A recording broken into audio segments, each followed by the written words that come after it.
Hello, good evening, good afternoon, and good morning, depending when you are, where you are. Welcome to Connect Africa to our daily live streaming session. We are here to break it down to you what's happening in the continent. Bringing you an update. And as well for actually for the topic that we are going to dwell in will be tonight the launching of the new political party in South Africa by the former ex-ANC Secretary General. But before that, we have an update on Niger and Gabon. So to do that, we have here our Pan-Africanist, Kwame Gonza. Welcome, Kwame. Thank you, Mahlet, and greetings and regards to everyone who's watching us. We really appreciate our viewers and everyone who's subscribed to the channel. All the new subscribers, we welcome you. Once again, we thank you for sticking with us, those who have been with us from day one, when the channel was still very small. When we started this program, definitely, as you know, we are Connect Africa, and we are here to push the African narrative. So do not be shocked if we speak, we are so African. If you are very much used to European narrative, you know, this is what has been dominating the airwaves. So if you are very much used to the European narrative, yeah, be ready to have your mind changed, because what we are here to do is to push the African narrative and to maybe to some extent to change your mind to some extent if you are open to that. We are here also to change your mind and to debunk the lies that have been told for a long time.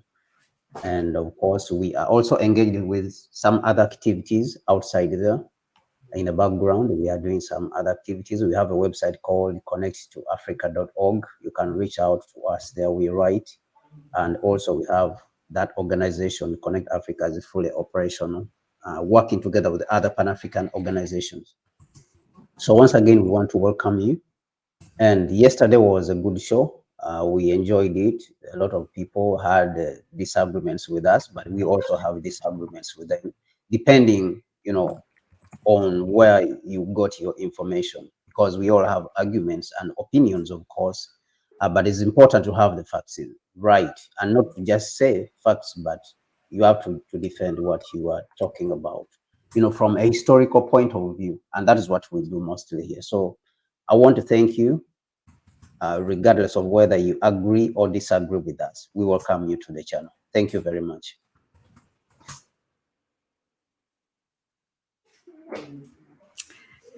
Thank you, Kwame, for that brief introduction. Yes, we are unapologetically a Pan-African media platform. We are going to give you the from anti-imperialist perspective. That's it. That's why we are here, as Kwame said. So check out our websites, Connect to Africa, and then our sisterly website, africainterest.org. Both of them, Connect to Africa is also .org and africainterest.org. I will share that in a minute in the chat section. But for now, let's go and dive in the subject for tonight that we are going to discuss. So briefly, I said we are going to, much of the time will be given for the new party in South Africa, which is, South Africa has an election in 2024. But now, Kwame, give us, we have been informing them briefly through our channel, a bit of an update. But I know that you have been following the news that are coming out from these two countries. Our flight will be, we start from Niger, from the Western African country, we go to down the Central Africa, and then we settle, our destination will be South Africa. So let's start from Niger. What is the update? Yeah. So since we updated last time, there's a lot of things which have happened. There's a couple of things, let me say, which have happened in Niger. You remember that we last did updates when Niger had expelled the French ambassador to leave the country. On top of that, later Ron, the French would come and resist. Of course, arrogantly they would resist. And the French president, we saw him in what they call that he's being defiant.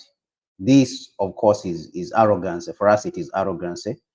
And his entitlement, his absolute entitlement. So he came and he continued to be entitled. He thinks that he owns part of Africa, just like in the 60s. In the 60s, Kwame Nkrumah had to rebuke the French when they were claiming that Algeria was part of France.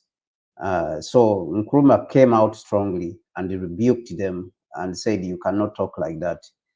You know, it shows a lot of arrogance. And so it is in the same spirit. It is in the same spirit that we see this French guy, Macron, you know, claiming that he is not recognizing the government in Niger. So the question to be asked by us as Africans, who is he that he doesn't recognize it? And who gives him that authority? Is it the UN, or is it the fact that he thinks is better than the Africans who have told him that they should come out of the country? So these are the things which have happened. So they refused, but recently we have seen that the government came out also with another move. I think they first deliberated because it has been a couple of days since Macron gave his speech in which he was being arrogant, what he called being defiant. So they took some days and now they have come out with their own response. The government in Niger has come up with its own response and has said that they will revoke. First of all, they came up with the option of revoking the diplomatic, you know, immunity of the French diplomat, the French ambassador. You know, diplomatic, according to the Geneva Convention, all diplomats are supposed to have immunity. They cannot easily be arrested. They cannot easily be mistreated. So that means if you want to arrest somebody or pull them out of a place or throw them, then you have to revoke that immunity and say the immunity has been removed as a host country. So this is what they did. And of course, they reduced the security apparatus. They reduced the number of soldiers at the French embassy in Niger, because if you have an embassy of a foreign nation in your country, then you have the responsibility of protecting that embassy, actually. So what we see is that they reduced even the security. So it shows you that they were moving to the next step. And the next step has been that they ordered the police to move in and remove him, not to arrest him, but rather to remove him and put him out of Niger, put him out of the country. So from where we stopped hearing what is happening there, that is when we heard that they want to eject him. They have ordered the police to eject him from the country. So we don't know whether the police has gone ahead to implement the order to move in and act on the order that has been given. But we are waiting now to see what will happen later. Algeria also has been in the region when it comes to the issue of Niger. Algeria came to visit Ghana. The Minister of Foreign Affairs of Algeria came to West Africa. You remember that Algeria has been against the intervention in Niger because Algeria has a border with Niger. So it thinks that if there's any instability in Niger, it is likely to grapple with the refugees because they will be running towards Algeria. So it is completely against any ECOWAS and French intervention in Niger. So it took a step further to come to the West African region to send an envoy who is the Minister of Foreign Affairs of Niger to come to West Africa and visit Ghana. They said he's going to be in Benin, and he's also going to visit Nigeria to try to give a proposal and find a way, looking at and proposing what it thinks should be the way forward in solving this impasse. And what it proposed, what Algeria proposed, is that there should be a 6-month transition. We remember that the government in Niger, we are no more calling them a junta, because right now is a full government who are governing the country, and they have appointed officials. They have said that they had said that they want about 2 to 3 years for the transition process so that they can put certain things in order in the country. So Algeria is coming in because of the pressure that has been from France and ECOWAS. And Algeria has said that let us give them 6 months. That is the proposal that Algeria has come up with. Now, whether ECOWAS will accept this, that is another issue. But remember that there is pressure on ECOWAS also. The fact that Algeria is a very powerful country militarily, to the point that it even scares Egypt on one side, the ECOWAS has to think twice because it has because Algeria has said that it does not accept any intervention in Niger, and it will help Niger if there's any intervention in there. So that is another thing to think about. And ECOWAS, of course, had already boxed itself in by giving an ultimatum of 1 week, which it did not act on, and then going ahead to have other meetings, military meetings, and claiming it is going to intervene, and it has not intervened.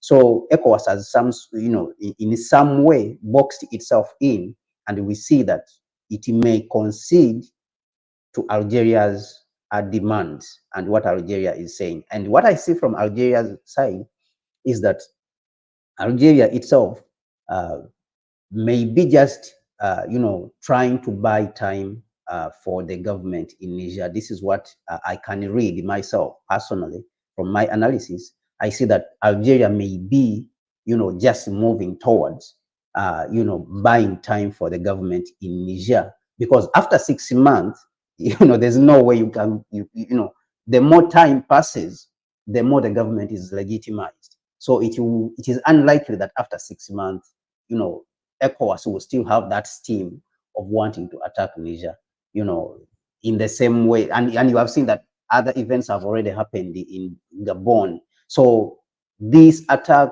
mantra and narrative is losing steam. So I think that this is just an opportunity for Algeria to use that and be able to avert any aggression that may happen in Niger, of course, which may be catastrophic. It's not that this is going to be successful, because we have seen that Mali and Burkina Faso have already backed. So this is what we are seeing when it comes to Niger, and that is what is going on. And of course, the United States has kept quiet ever since they chased out Victoria Nuland from ever since they sacked her, they chased her out from Niger. The United States has kept quiet. Even on the coup that happened in Gabon, we see that the United States has been quiet. And this has left us with some questions, of course. There's a lot of questions that have to be had.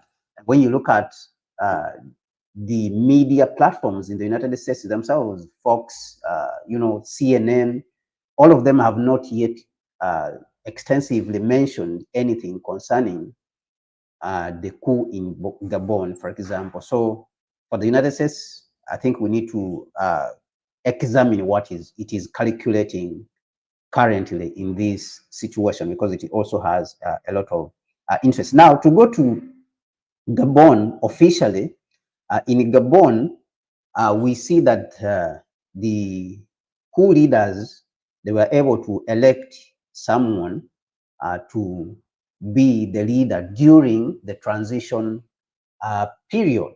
They elected someone to be able to lead them in this process. Someone, of course, who has been very close to the president, the ousted president, President Ali Bongo, who was ousted.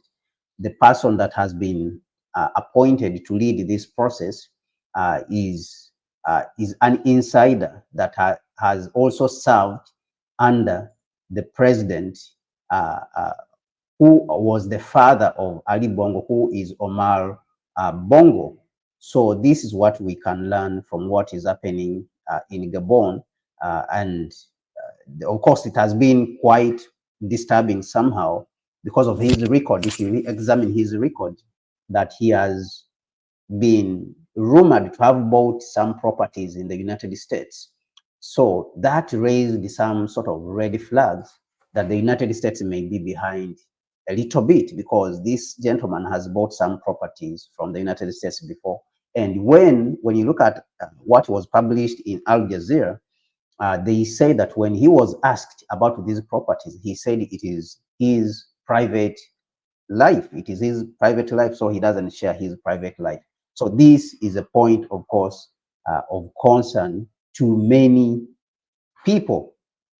To a lot of people, this is a point of concern. It could be that this is not very good news for the revolutionaries, and the fact that they were not very clear on their demands. They were not talking about whether they are condemning France or condemning the United States. Rather, they came up with some vague excuses during their press conference when they took over power, and they are saying that the country is likely to go into instability because of an illegal election, or an election which is not transparent. So they have not distinguished themselves for us to be able to make a conclusion and say, are they Pan-Africanists, or they are on the side of France, or they are on the side of the United States? So we are still speculating, and many Pan-Africanists are still examining the condition. But for us here, from what we can see, it is likely we may have the hand of either France in there or the United States in there trying to take over power. As we said, the United States in the past has seen that France is wavering, is weakening, so it can move in, because the United States itself has a lot of interests in the Gulf of Guinea, that it is always patrolling these areas. So it wants to control all the waters of the world, even though these waters belong to Africa. But because these small countries are weak, then the United States takes them over. And also because the African leaders are negligent, that they don't know that these places belong to them, whether you are in Ethiopia, whether you are in Egypt, whether you are in Djibouti, you don't know that the Gulf of Guinea and all those waters, they belong to you as an African. So the United States, of course, capitalizes on that level of negligence, that we neglect what belongs to ours, what belongs to us, and then it capitalizes on that and claims it and uses it as it wants. So the United States has interest in here. And of course, there's Total of France, which is doing a lot of drilling of oil. It has been drilling for almost 40 years and taking oil. Shell is also in there. Royal Dutch Shell, which is an oil company from Britain and Netherlands. And they're mining manganese, they're mining timber. They have been taking timber from there to, to France and the United States, and a lot of other minerals like uranium. Like we said, this is a country which is almost the same size of Ghana and Uganda, but it has very small population. If you look at populations of Uganda and Ghana, they are 45 million and 30 million. So imagine the amount of land that is available in Gabon is a huge chunk of land which is unoccupied. So now this is a space which is being used by France and the United States however it wants, and this is African soil. So this is why it is very important, we as Africans, to pay close attention to what is happening in all these places, because these places belong to us. Now, when it comes to the condemnation of the coup, of course, we have not heard the United States come out. It normally issues press statements through the White House press secretary, but we have not heard anything concerning the coup in Gabon. And of course, we have said the United States has interest in there. That is why also we were concerned that it's likely that the United States may be behind this situation. China, of course, came out and issued a statement, and they said they should treat the president well and make sure his health is sound. Russia also came out and issued a statement. The United Nations came out and issued a statement. And of course, the European Union also came out, the French, Minister of Foreign Affairs, and the European Union diplomat, the racist Joseph Barros, came out also and expressed concern. So this has not been as so tense as, it has not been as tense as what happened in Niger. So it is likely that the interests in Niger are much more elevated compared to what is in Gabon, or it is likely that they have the situation under control in Gabon. That is why there has not been any uproar. And in Niger, the people who have taken over, they are really Pan-Africanists. That is one of the things which we can conclude from our analysis, that they saw that in Niger, they are being kicked out completely. And then in Gabon, they are saying that they still have the situation under control. So that is why they have not made a lot of noise about the situation that is happening in Gabon. So this is what we can conclude from our analysis. In Niger, we saw that they wanted to build an oil pipeline, a gas pipeline, which is supposed to come from Nigeria through Niger, Algeria, and all the way to Europe to transport gas as a substitute to what they are losing from Russia. And that pipeline was supposed to be around $13 billion. It's a $13 billion pipeline. So that is an issue. And of course, the uranium and the gold from Niger and all these, we saw that these could be also, very big losses. That is why the noise has been hugely made. And of course, the issue of energy is a threat to Europe. When it doesn't have an energy option, the darkness will come in Europe. And so that is why we are seeing that France is elevating and pumping up its chest and is puffing up, is making a lot of noise. So this is what we have as updates from what is happening from both Niger and Gabon. Thank you very much, Mahlet. Thank you, Kwame. Yeah, just to add one thing, as far as the U.S. involvement or who could be the invisible hand behind Gabon, is that one thing, the one who is now the interim leader, it's even the other mainstream medias who usually ally with the U.S. Media like Al Jazeera and others, the one in UK, they're not really calling it like a coup. They within 24 hours they start to run with the headline, the interim leader, the transition leader, something like that. So which we never seen when it comes to Niger and other like Mali and Burkina Faso.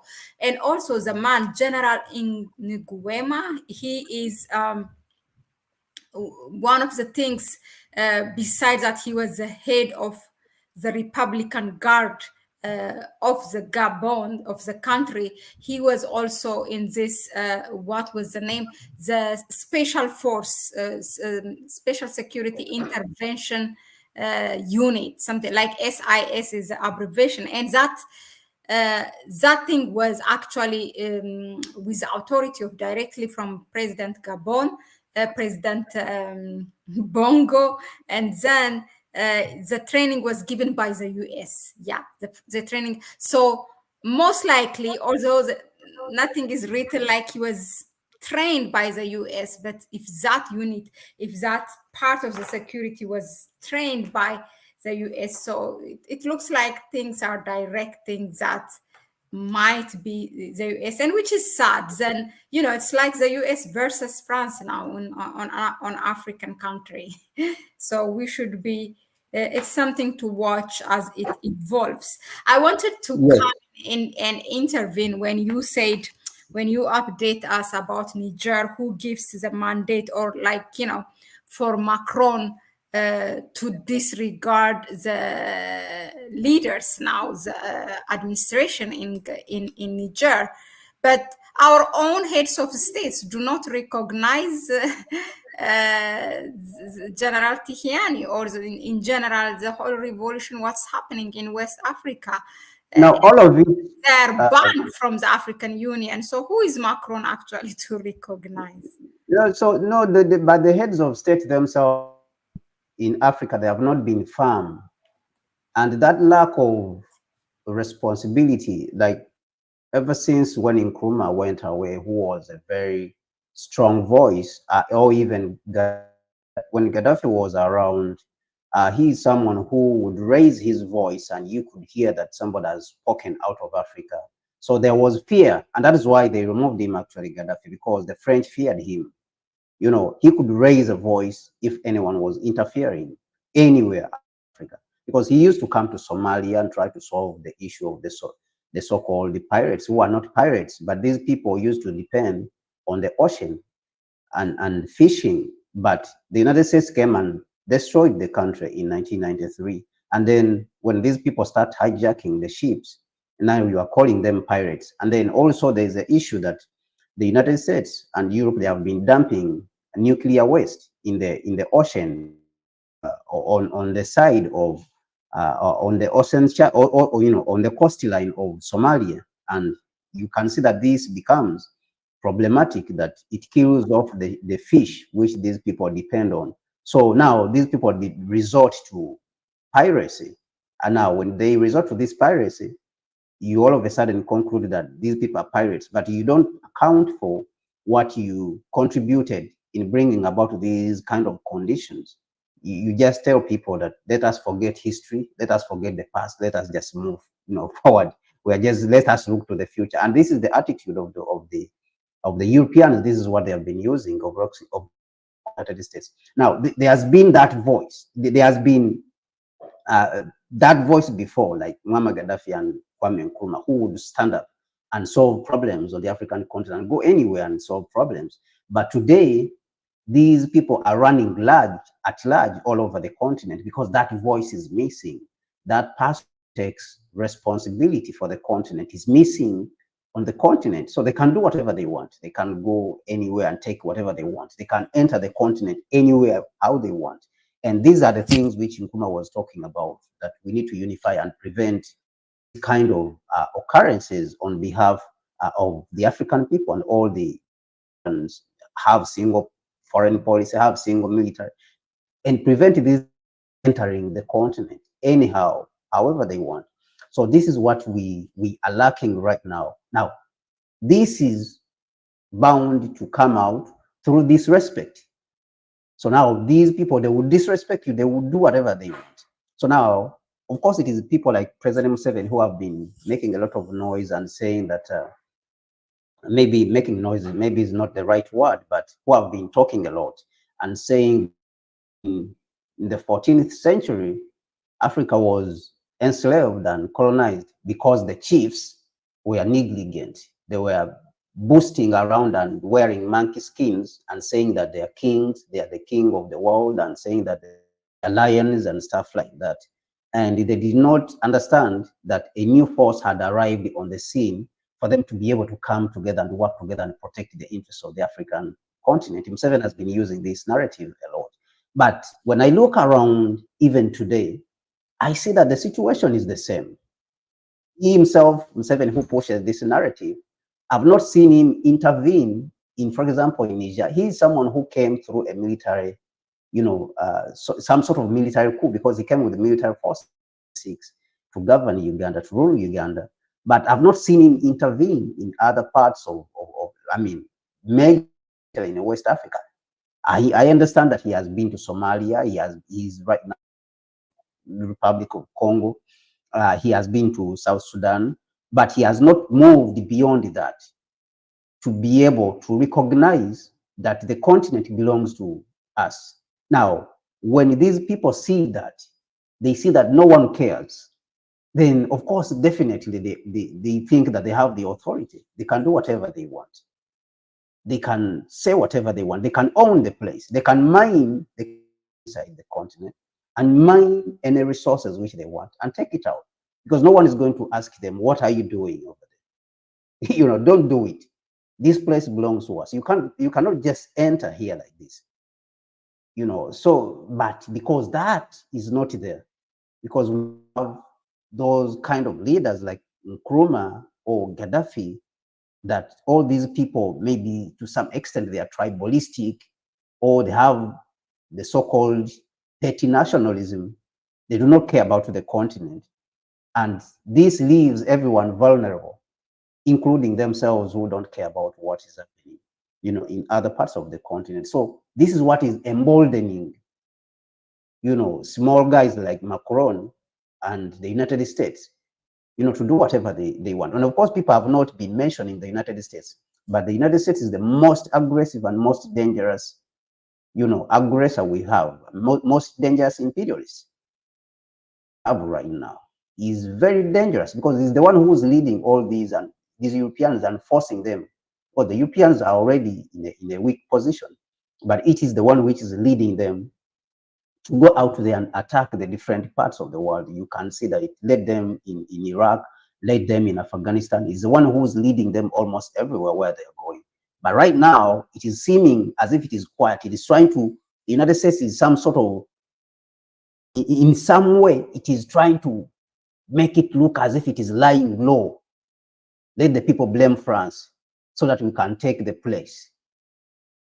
And for me is very important. I would like to warn people about this, that in the same way you're talking about France, is the same way you should talk about the United States, because the United States is a much more dangerous enemy.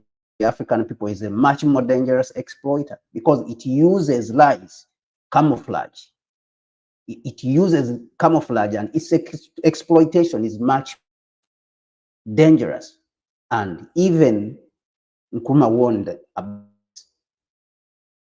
in 1965 when he published in The Last Stage of Imperialism, because Nkrumah saw it that the United States is the leading neocolonialist.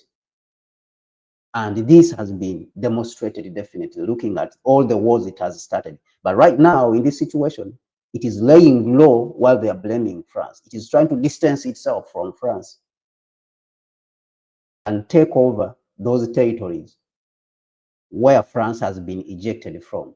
That is why it intervened independently in France, in Niger, without telling France. And France was annoyed about this when it sent Victoria Nuland, who was the Deputy Secretary of State, because they negotiate their own deal, which is different from, France. And they held back in calling, the government there a junta and a coup, as other Europeans were doing, other people were doing. They held it back, they did not do it. And now we are seeing the same thing when it comes to Niger. When it comes to Gabon, we are seeing the same thing, that it is quiet. It has issued a statement, a single statement, and yet it is present. The United States is very present in the Gulf of Guinea, where Gabon is very present there. It is present there, is extracting the minerals from Gabon. It is very much present, but it is keeping quiet. So this is what led me to have some suspicion. By the way, quickly, Kwame, can you tell, like, we know what France is taking for the past almost 100 years, the oil and the timber from Gabon. So what exactly the US is taking from Gabon? So for the US, it has been iron ore, manganese, and of course, the control of the area, of the waters in the area. Of course, they control it together with France. But timber, there's timber, manganese, there's iron ore. These are the things which the United States has been taking. And when you go to the website of the United States Department of State, they claim that the United States exported value of $73 million. Is been exporting about $73 million to Gabon. But what they don't mention, what they are taking out from Gabon. They don't say that this is what Gabon exported, to the United States. And normally they will not even put value. They don't want to put value on what they are taking from Africa. Like we mentioned yesterday, if it is not us ourselves to do this research, these researches, and you extract that and extrapolate, you will not know what is being taken. We look at France, for example, and you look at how much oil has been produced for just 20 years. We estimated that is around $105 billion. $105 billion.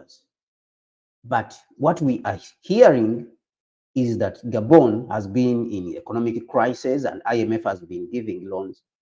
What about this money that you people have been taking out of Gabon? France has been taking out of Gabon, and Britain with the share, Total Energies and Shell, which are present in the country. So what of these money that they have been taking out, the crude oil they have been taking out, all these billions of dollars? So how come you are telling us that they are taking loan IMF when these people are producing all this kind of wealth, and the economy is just $22 billion, $22 billion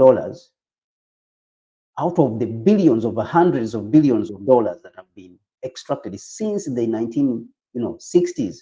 Gabon has been pumping oil since the 1960s. So you can say that for the last 40 years, Gabon has been producing oil, which could be valued close to $200 billion, or even more than that, more than $200 billion. So, but Gabon still has an economy of $22 billion, $22 billion. So then you ask, the hundreds of billions, where have they gone? So this is the trick which they are using now to steal from the country. And of course, we only spoke about oil. We did not even speak about the iron ore, how much is being extracted. We didn't speak about the manganese. We didn't speak about the timber that is being extracted from the country and all the other minerals like fish. We didn't speak about this.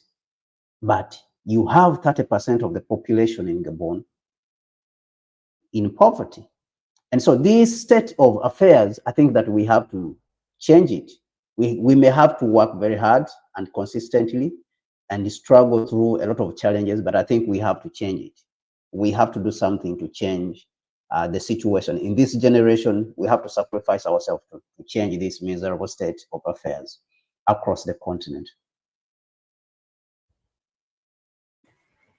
Yeah, thank you, Kwame. So yeah, we did take time. It's not just an update. We really actually kind of elaborated some of the things we have discussed them yesterday, but still, it's a fresh topic. Let me share what Get Black with Me says here in the comment in the chat section, because mostly I think it complements what you said. It is the job of the indigenous to, where was it? It's the job of the indigenous analyst to produce and spread this research, meaning the one you just broke down. And then he or she asked, when will the African analysts take up the mantle to combat Western produced knowledge? Okay, hello, Corey, welcome. And we thank you as well for tuning in.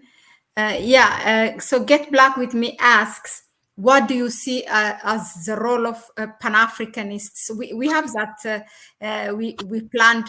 So maybe you share, before we move to South Africa, then you can quickly, with all these situations on the table with regards to Niger. Niger seems on the right direction. All it needs is actually the support of, officially, the support of the African Union or other countries, regional organizations. But but with Gabon, what should be the role of the Pan-Africanists? That's one. And then he or she also asked, again, Kwame Nkrumah tried to tell us that we need to organize, mobilize the countryside to counterbalance the neo-colonial influence of this day. Will the African intellectuals take his advice? Yeah, that's it. You want to, yeah. Do you want to reflect on that, Kwame? But I give you max 3 minutes, not more than that, or even less.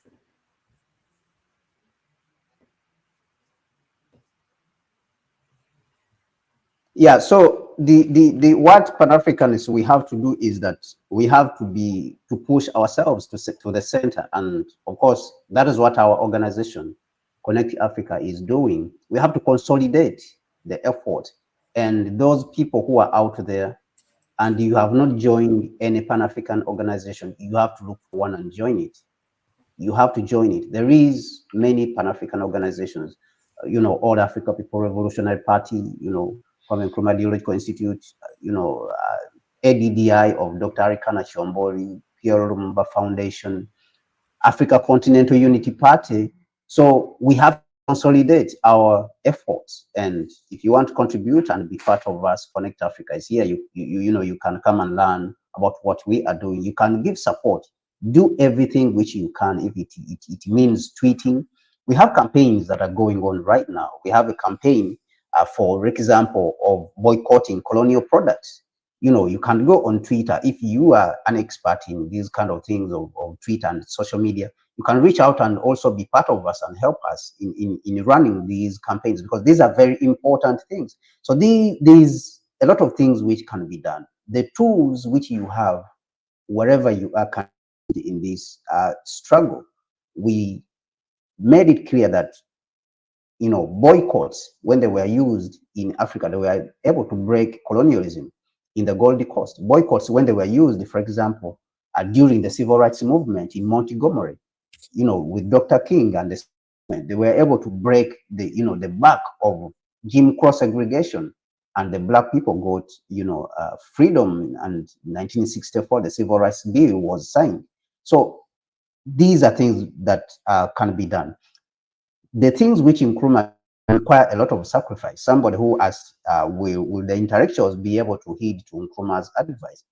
Of course, that is what we are trying to do for us in our small corner, but they involve a lot of sacrifice. And that is why we have been inviting a lot of you to come in and make a contribution, you know, put a contribution to what we are doing, because not all of us can be on the front line. So there's those who are supposed to be on the front line, and there's those who are supposed to be in the back pushing. Everyone is supposed to be doing something. There's those who are supposed to be tweeting.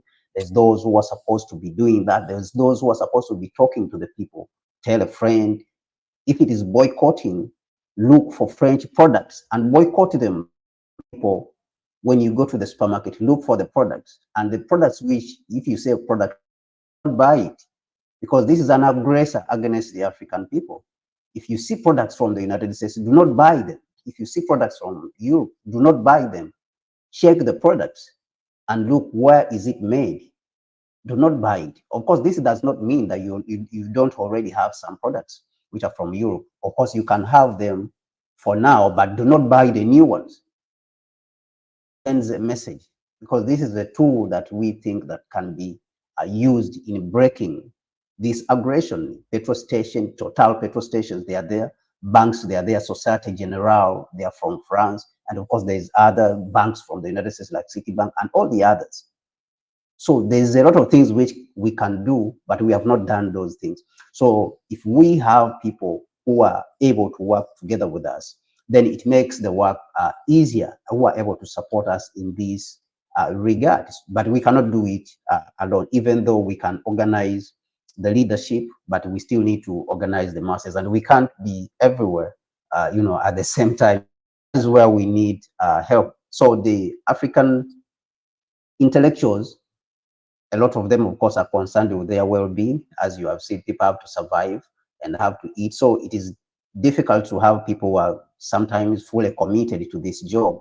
But the purpose of us starting this organization was for us to find a place where we can be fully committed to this task, to this objective of pushing Pan-Africanism and the Pan-African narrative, and connecting the links to the which are supposed to come together, the spaces, the pieces which are supposed to come together to advance that African narrative and those African interests. Like we see, the United States has the State Department, and within it, it has desks for Africa, which are just committed to that. Full-time people are thinking about how to exploit us. Full-time, they're there, they are working, and they have budgets. And where is the Pan-Africans? So these are the problems which we are trying to solve. So I cannot give you a very simple answer, but different people in different corners. That is why you have the Pan-Africans in different parts. But for now, from my experience, what I can tell you is that we have not yet established a full-time situation where we have Pan-Africanists who are completely dedicated to this job of thinking for Africa and the new Africa which we want on, of course, Pan-African ideals, not neoliberal ideals. not yet established that situation, and that is that is what is required. Right, we are trying to work on, even in this presentation, in this effort which we are making in this presentation. So that is about to be established. Thank you. Yeah, very good. I mean, you broke it down good in a way that, that every one of us can understand what we can do, not really on a big level to go and create an organization or something, but wherever we are, we can do something. As you said, some of us can be tweeting, some of us can be, contributing ideas, getting involved or becoming a member of the one that exists. Get black with me. It's a she, by the way. She revealed and said thank you. She also said, actually, let me know how can I help you connect to the people in the village.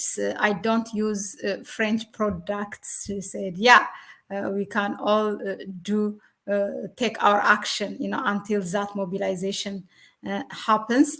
How you can connect us? I mean, number one can be by sharing our work, these videos, this discussion with your network. Number two, you can also email us and we can take it further. But yeah, that's one thing. And you can suggest ideas. Let us know from where you are, if that is okay. Or you can email us and see. There are many ways that you can help us to connect with the people.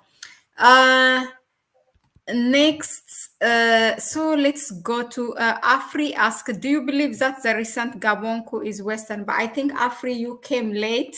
That's why we did discuss that. To briefly, it looks like, I mean, from what it appears to be, it does look like a people-driven revolution or coup. So there is a probability that those invisible hands, meaning the West, is involved. So US, France, it's all the same for us. For now, it seems US, but it also could be a strategy from the France side. We don't know, but it doesn't seem that it's a people-driven revolution. But let's see, it's still early to conclude anything. Now, let's move to South Africa, if you allow me, Kwame. The former Secretary General of ANC, the African National Congress of South Africa, which is a ruling party, has created or launched a new political party called African Congress for Transformation. Now the election is ahead, which is 2024. Now, let's start from the person himself, because he's ex-ANC. His name is Magashule. Who is Magashule? Hello, Mahlet, can you hear me? Yes. Yes, Magashule is, he was an apartheid, activist.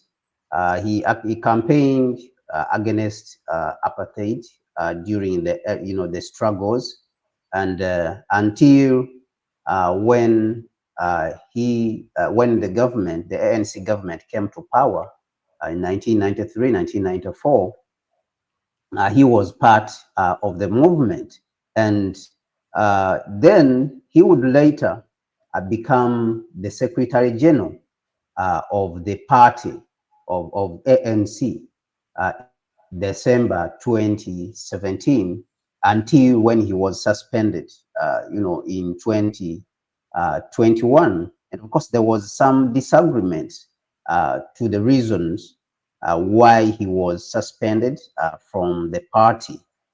He was suspended from the party. Of course, different people can say, it is different reasons. There's two sides, of course, to this situation. But this is the man himself, and he has had challenges. he has had challenges, of course, with the ANC to his expulsion, but he's more so an old member of ANC. So basically, this is S. Magashule. He has been a very strong man. He's one of those strong people like Cyril Ramaphosa and Jacob Zuma in the ANC. So for me, it looks like there may be some struggles within there in the ANC.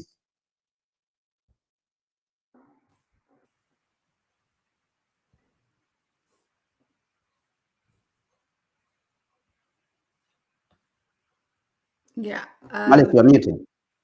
Okay. Now, what are what are his challenges? The reasons that he's expelled from ANC, are they true, or is there something else that uh, is there something else at play in the ANC as an organization? Yeah, I think that there's struggle for power because even when he was launching the party itself, how power games, how they are even in organizations. There's what they normally call office politics. So from the side of the government, it says that he was involved. The government is charging him with being involved in corruption, that he gave certain contracts, construction contracts, to some individual peoples who are controversial. And then he also gave bribes to the people who are responsible for carrying out these awarding of contracts. So he bribed the people. So they're charging him with money laundering and all these kinds of things with corruption and money laundering. That is what they are saying. But from his side, he is saying that he did not do those things. Every money which he has been using money which has been given by the organization. He has never engaged in that. He is saying that this is a witch hunt, and of course it will be proved in court. He was taken to court. The case was taken to court later after he was expelled from the party because they told him to appear before the disciplinary committee. The party has a disciplinary committee. So they told him to appear before the disciplinary committee, the party disciplinary committee, and I think he refused to appear there during the time he was given according to the constitution of the ANC, I think, which is supposed to be 7 days, appear within 7 days. So when he failed to appear, then they issued a statement and a letter which they gave to him that they have suspended him from the party, and he agreed to go out of the party. So he is saying that this is a witch hunt on him. There's power games in ANC, and is being blackmailed, and so that is why even when he was launching the party, he mentioned people like Jacob Zuma that they are working with white monopoly capital because Jacob Zuma was fighting against white capital. That is why he was ejected from the ANC and he was blackmailed from power and pushed out from power. Is because of this. Is from what he wants to say is that white monopoly capital is one which is manipulating the ANC to the point whereby it is becoming dysfunctional and it is eliminating some of its most able cadres or comrades from the party. But from what I see, I think that there is a struggle for power within the party itself. The party has been around for some time, and of course, we know that ANC is one of the oldest parties. Is actually the oldest party, political party on the African continent after being formed in 1912. So these struggles too, they normally take a toll on parties of what we mentioned, decay. They bring about decay when people become sometimes accustomed to the benefits that come with the association of these organizations, the money and the prestige. So when people become accustomed to these, corrupt, of course, and then when they reach this point, then they can do anything and everything to retain or attain a certain position, within that organization. And this leads to decay that they neglect objectives, the original objectives. And this is what normally kills majority of the organizations, even governments. If you look at the United States government, majority of the people have been saying that it is in decay because you see people like Nancy Pelosi, who was the former, speaker of Congress. She's engaging in, and other members of Congress in insider trading, which is corruption, which is absolute corruption. So you can see accustomed to the system, that they have captured the system. Now special interests also have captured the system, which are financial, systems, Wall Street, and then industrialists. Now they come and bribe these members of Congress, and they get a chance to go in. Of course, actually, this is very parallel to what they are choosing Magashule for. The fact that he gave contracts, and then I think he got some bribes from the people he gave the contracts, and then he shared some of it. If you compare it with what is happening in the United States, which they have legalized in the United States and given it a new name, and they call it lobby. These companies come and lobby the Congress, and when they lobby the members of Congress, they give them money for campaigns. When they give them money for campaigns, then power, then they change legislation to give these companies what they want. So this is corruption. But in the United States, it is sanitized and given new names, and they don't want to call it corruption. They want to call it lobbying. But in the actual sense, is like what you are saying, that the ANC is charging S. Magashule with when it comes to what's happening. And actually, the same thing which happens in majority of the political systems, that you have these people who are always, trying to get favors from politicians. So the same thing all over, but in certain geographical locations, it is normally termed, given new names to make it look like it is not corruption, it is something which is legal. So there is challenges, of course, in the SC, in the ANC, that there's struggle for power within the party itself, and it could lead to decay. So whether the party will be able to survive this, that is another thing which needs extensively, whether it will survive this. The fact that you have now a lot of challenges. You have EFF on the other side, and then you have this Africa. You see Africa. I think Africa Congress for Transformation, something like that, which he has formed. And he is also claiming that he's for the people. He has come to fight for the people who are downtrodden, who are neglected. And everyone, of course, is saying that they're fighting for those who are neglected, including EFF. And ANC, even ANC itself, is saying that it's fighting for the neglected. So now this leaves, of course, ANC in a very difficult situation. But whether ANC can be able to survive through this, then that is what will prove whether it will continue to survive and continue to govern the country in the future.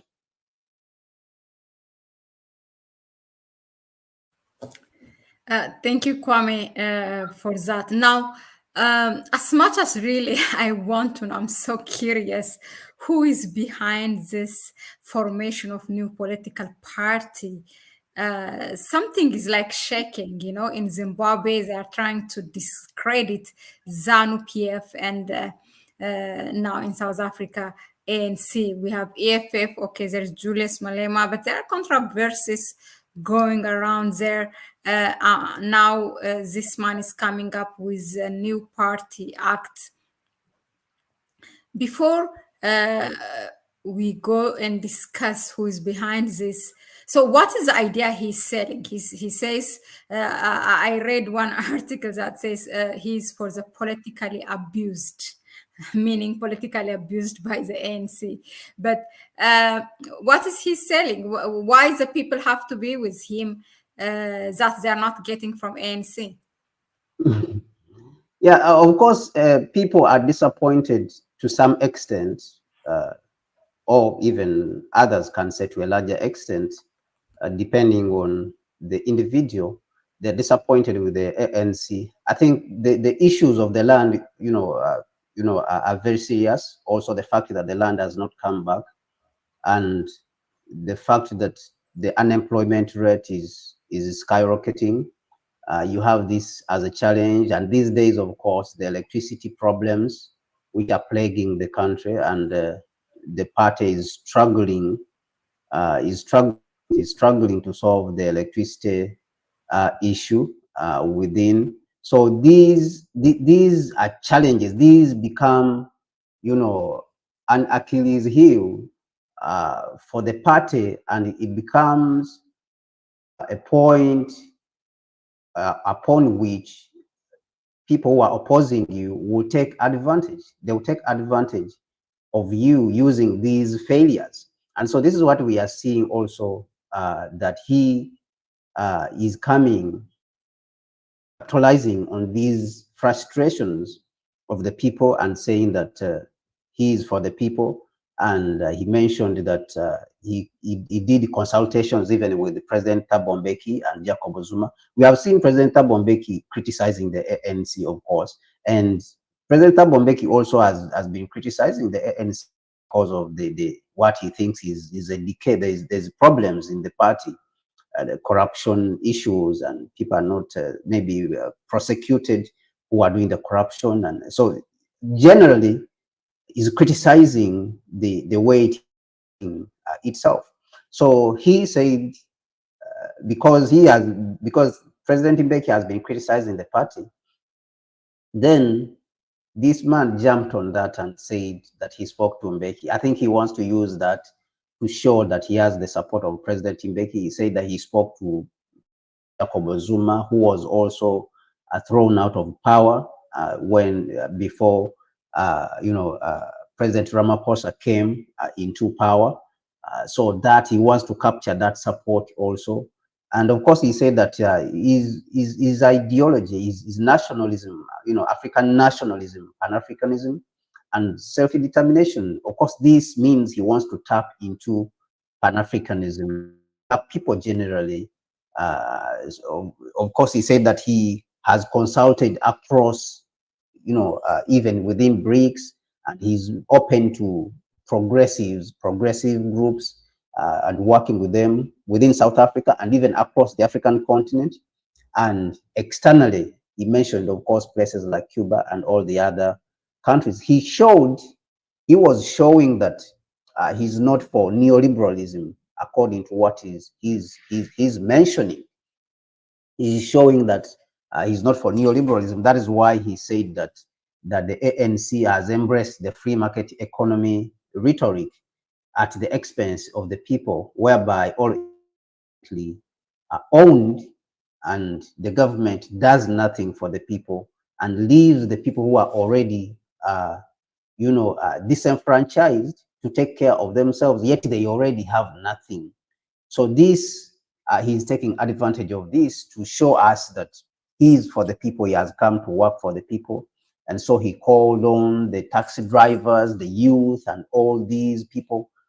And of course, he denounced the Democratic Alliance as a white monopoly capital party, is a neoliberal party. And of course, this one, we know it, all of us.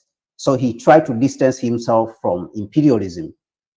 But of course, him also as a party which has just come, we want to step aside and continue to examine. We don't want to jump, immediately on board and say, oh, he's for Africans, he's for the African people. We want to wait a little bit and see, the next steps they're going to take. So we know imperialism has many tricks. It could use somebody who is claiming that he's a Pan-Africanist and talking about African things, African issues. But when they are getting their money from Washington, or probably they are there to break up the ANC and some sort of something like this, or even to weaken maybe what they have, something that is going to benefit the people. So these are all possibilities. I'm not saying it is what it is, but these are all possibilities. So we want to sit aside and examine. But from the pronouncements, he's saying that he's for the people. He has come to work for the people against the status quo, which is the neoliberal order, which he thinks that the ANC has embraced. He did not speak about, of course, EFF. And EFF, of course, we have said also is saying that it is working for the people. So we still want to examine. We want to be in the position of looking at the next steps which are going to be taken. And then maybe somewhere along the line, we will make a conclusion, on him and his party and the people he has decided to associate with. So, who are the driving force behind this? Is it really purely because of those things, the weaknesses in ANC, as he stated, or really there are those invisible hands? We are so familiar as an African to have invisible hands Of of course, everyone who is preparing for election to run for presidential election. So, is it really him, like Pan-African thing, or is it yeah, because he actually said he's even he wanting, they are even preparing. They say they are already have built up structures across the country. I don't know whether this is an over exaggeration. They say they already have structures within the country, all over the country. They have support. They have been laying the groundwork. They have been doing the ground, uh, you know, and of course, he's doing this. But his case is still in court, and it was pushed to 2024 between April, I think between April and June, or April and May, April and June, I think somewhere there, 2024. That is when his case, which is in which he's supposed to appear before court to answer the allegations that are put up against him. But uh, as we said, he's saying that he's for the people. He's for the people. And so, but they have not mentioned where they're getting their money from, whether money from the people. But as someone who has been in the ANC, or on top, almost on top of the pyramid, on top of the of the food chain, it's likely that he may have some money. What yeah, I It is enough to finance a full party. So the it, source of financing, those ones, they did not speak about them during the press conference which was given yesterday. So we don't know those yet. Looking at what is happening, we want to keep our eyes open, and of course, no, I don't know whether he could get some money from President Zuma or President Thabo Mbeki, as he said that he has already spoken to them, or is entirely people funded party, like how EFF said that they are also people funded party. They fund their own party. So if it is hidden, there's a hidden hand, behind. Definitely, we will find out, and people will find out and see whether is a fraud. And of course, then definitely people will be able to cancel him out. But if he's trying to also save himself from the case which is in court, then also that will be figured out. People will figure out. And if he goes to and is convicted in court, then that could be also another issue. Looking at the fact that he has to build a party which is still, infant, and you already have some parties which are running in the country, and they are competing aggressively, for the available spaces. And of course, these parties which are already uh, competing for the same things that he is talking about, which is represent Africanism and and self-determination. We have seen the policy, the foreign policy of the ANC has really been, can be described as self-determination, and can be described to some extent as African nationalism. So these are the same things which he is talking about. So whether he will be able to upset that, I think it remains to see. It remains for us to examine and see whether he will be able to live up to the hype.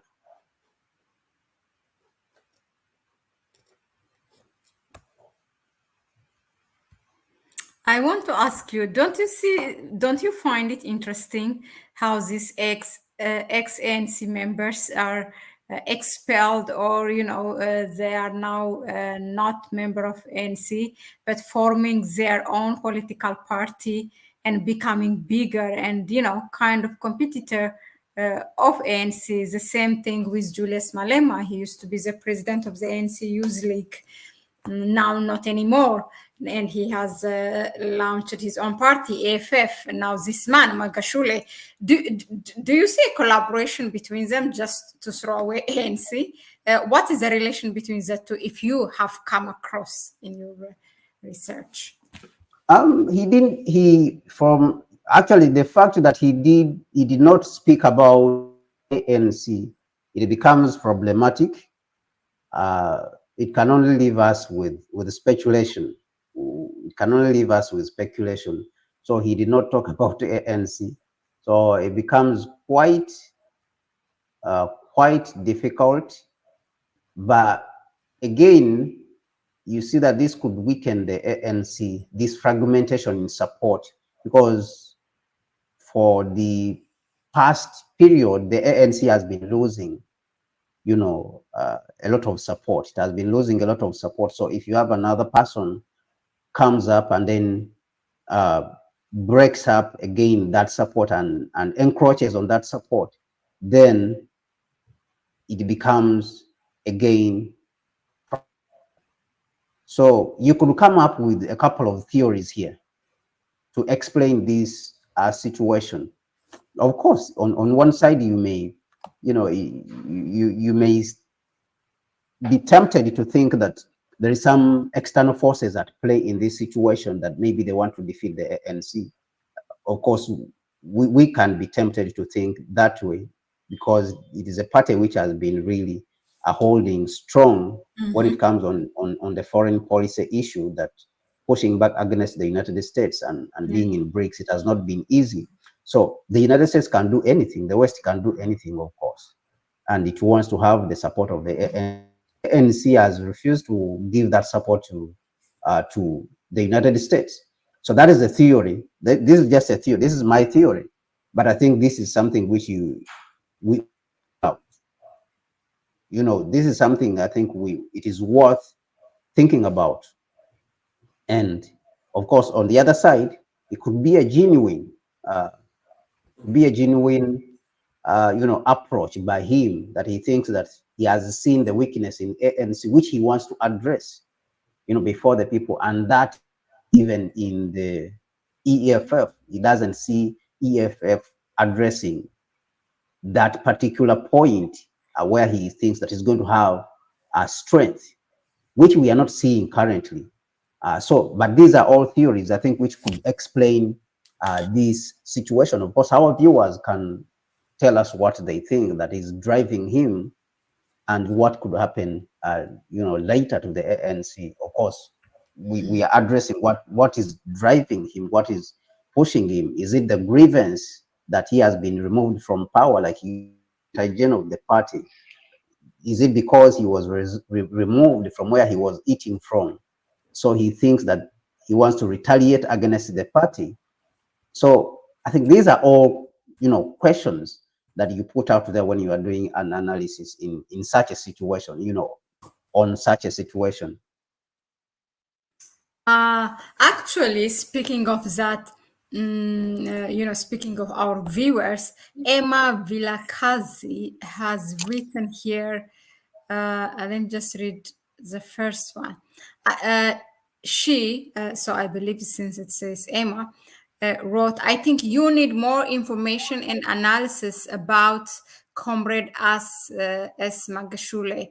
I will urge Africa Connect, or Connect Africa, to invite one independence media, the Star Insider, Inside the Star, Inside Factor. SA, the South African media is very wide control. So you are saying, are you disagreeing with what we are saying here? Or just for the sake of getting an insider information, you are telling us this? Whichever case, we accept the suggestion, which is good, really, to have people from the ground. And then she also read, South African politics is very complex. Most people outside South Africa do not understand the power plan in South Africa. I can see that. Really? There is which you can look at. I was listening to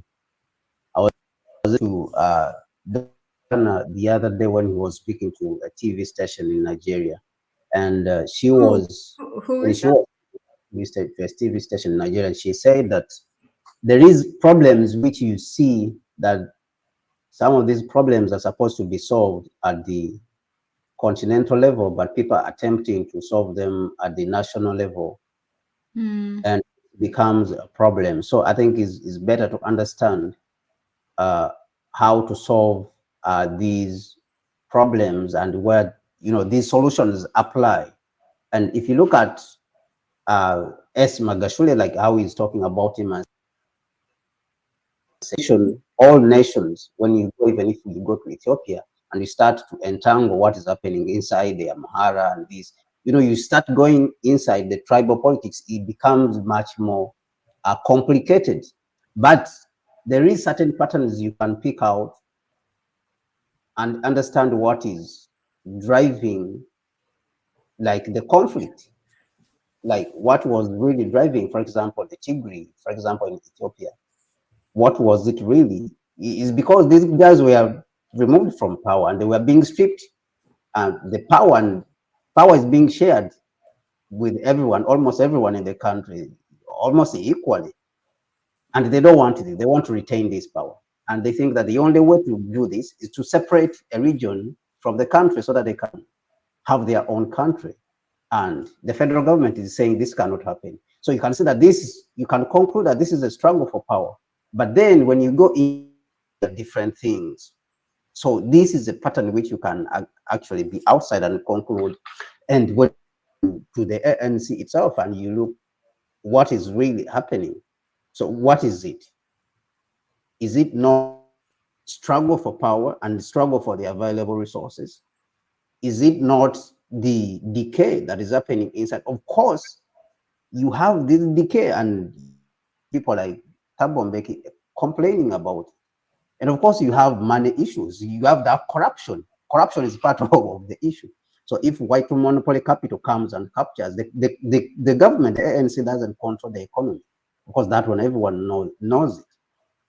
So these are all things, and as analysts, of course, these are things which we are open to, exactly. That is the point of analysis, definitely. But I agree with him that we will get somebody to be able to put precisely a touch on that issue so that we can be able to pin it down and explain it, to go into the mind of S. Magashule and be able to understand what he's trying to do.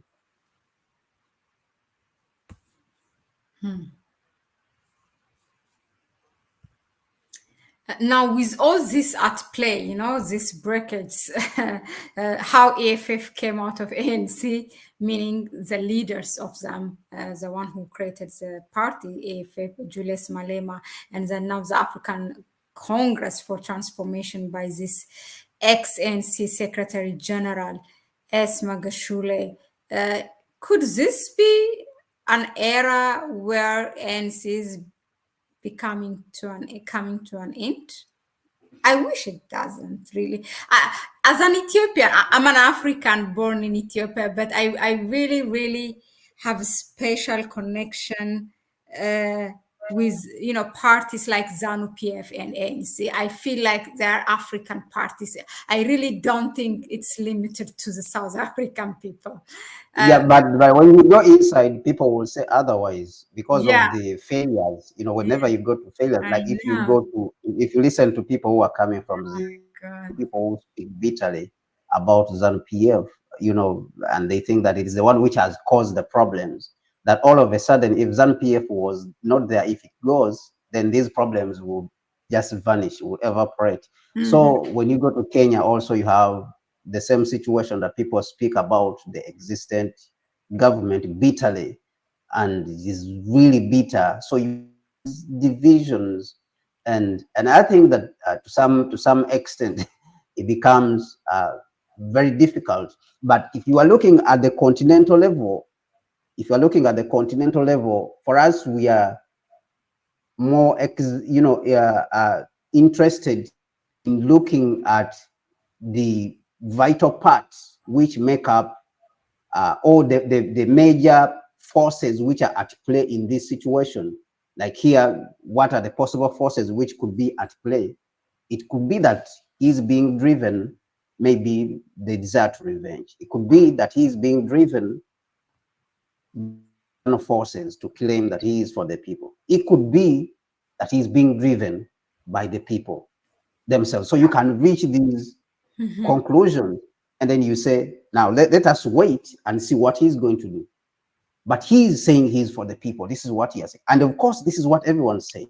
The Democratic Alliance, even though we know that this is an imperialistic party that is being financed from Europe or the United States or outside, or even the capitalists within South Africa.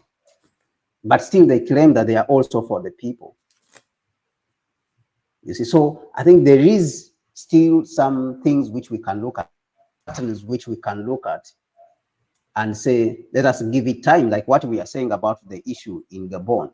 It's not hard to come to a conclusion at the end of the day, like how we reached and say, let us wait and see what is happening in Mali now. And let us see what is happening in Burkina Faso. And of course, there is a general analysis still, I believe, which you can do on the situation and the moves, like, for example, what the ANC has been doing on especially the foreign policy front, that you can see that if the United States gets a chance, it would want to remove the ANC from power, because it is a party which has been opposing the United States foreign policy objectives on the African continent since South Africa is being currently looked at as a leader. Now, if they get a chance, it will want to remove that party. So, and that is the fact, looking at their performance and what they have been standing for. So if they get an opportunity to sponsor someone, they will do this. This is something they can do. But when you go inside South Africa and somebody will say, no, ANC is not doing anything, it's not doing anything. But on a Pan-African level, you can see that it is performing in a certain way. So in all this, I think that depending on the position, the real position he is taking, and who is behind him, this becomes either a threat to the ANC, and actually also to the EFF, as I see it. Depending on, of course, some other people have been saying that EFF is being driven by, external people. Others are saying is completely being driven by Pan-Africanism. So there is different theories now which are going. But when you speak to South Africans who have spoken to, I've spoken to some of them, many of them, and some of them are saying no, he's pretender and stuff like that. Malema is a pretender and stuff like that. But outside South Africa, a lot of people know Malema as a Pan-Africanist. And of course, regardless of his stand on homosexuality. And when you talk about homosexuality, of course, we can agree on certain things. Pan-Africanism in itself doesn't mean that we are going to agree on everything. We can disagree on certain things. And homosexuality in South Africa, of course, is illegal, but in other African countries, it is not legal. So he may have that stand, but he invites, again, Pierre Lumumba. Pierre Lumumba doesn't agree with it. So this is also Pan-Africanism. So I think these dynamics all have to be looked at. And this is an infant stage. We are at an infant stage of the formation of this party. It was just announced yesterday, and the press conference was held yesterday. So we cannot reach a conclusion on what he's really standing for until time, reveals him. Interesting, really. I wanted to come and like to ask something with that. Yeah, let's go to. I think that was it. I remember now what I wanted to ask you. Those whom you have spoken to in South Africa, who see ANC as a problem, then they tend to what kind of party? Like FF, or like there's one Democratic Alliance or something? DA, it's called. You are muted. And of course, that is why some people have gone on to support the Democratic Alliance. It has been gaining support and getting, some mayors and installing. And of course, you have EFF on the other side. But they said generally, it's mostly a white people party. Yes, that is how it is. But they have even gone to the point of, appointing or electing a black person to be the president of the party, so that they Same will be able system to. they are playing also now. Yes, of course, it's a mind game. It's a mind game. God. So they have gone to that extent to be able to attract the black people into it. So, but the ANC support has been dwindling because of that dissatisfaction. After And all I what think that, happened, the South African people are they really going to be fooled by that? I mean, sorry for coming in before yeah. you. So the average person care about analysis and all that. He only cares about what is benefiting. What is he being promised, and the fact that the one who is there and said that they will do this and that, he has been there for maybe 25 years or 30 years, is not delivering what the person is expecting. He thinks that this one will be a better alternative. So that is what comes up when it comes to these issues of elections and a particular party. They say, I don't care what it is, I will not vote those those guys. So this has been a threat, and the new party too becomes really a threat. It becomes a dangerous threat to the existence of the ANC if it starts eating, from the support which is currently being enjoyed by the ANC. Okay, yeah, but thank you very much, Kwame. This is, I mean, I don't think you will get this analysis in any other platform. It's a fresh topic. As Kwame said, they just, the day before, or was it yesterday, right? Yesterday, they launched the party officially.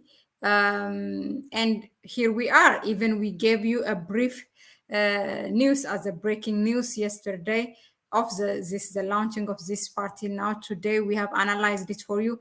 Nowhere on any platform you will find this, as being based on social media, but still really bringing you an updated topic with a research-based discussion. So yeah, thank you. Much of the credits with regards to that goes to Kwame. So thank you very much, Kwame, for that. Now let's just skim through our chat section, which is like a happy hour at the end. We like it to engage with our viewers. I go from the bottom to up, okay? Politrix, pure confusion, Mikey Simba. Hi, Mikey.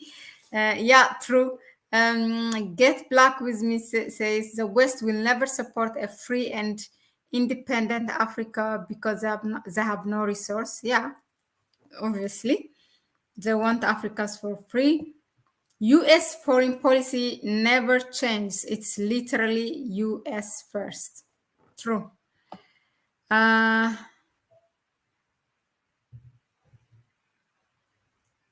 Never trust the Americans. Their history should be clear. They're masters of trickery. They don't any melanated people. Okay.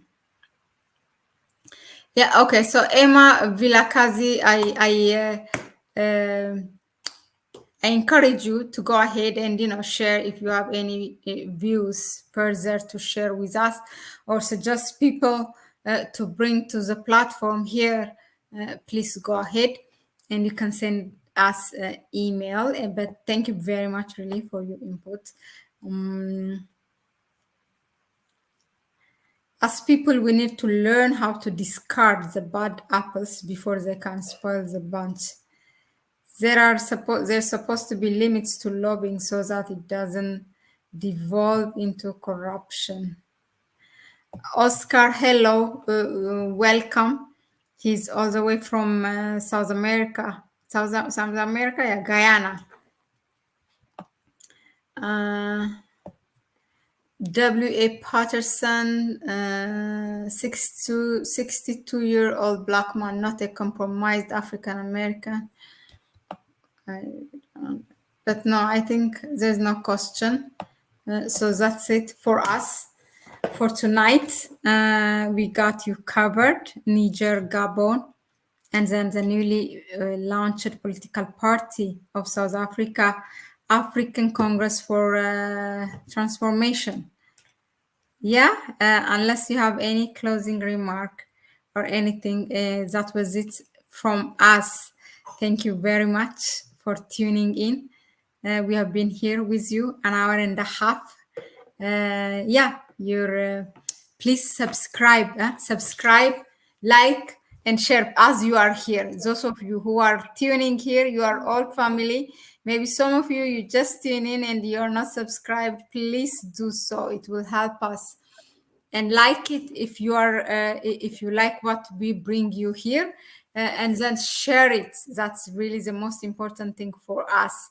And furthermore, you can support our channel through our PayPal account. I have shared it twice here. Somebody asked me a way to donate. I think that was Afri. I hope you got the link. I shared it here, the PayPal account.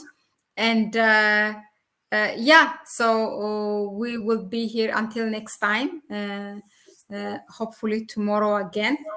We will see. The dynamics is crazy in the continent, so it will determine for itself. Yeah, thank you, everyone. We want to thank everyone who has been with us through it all. Our purpose is to give information as we can towards the main objective, which is unifying the African continent. That is the main objective. And so, regardless of the challenges, this is what we are dedicated to as an organization, and we invite you to support us in this journey. Thank you very much. Thank you. Ciao, ciao. Have a good evening. Until next time. Bye.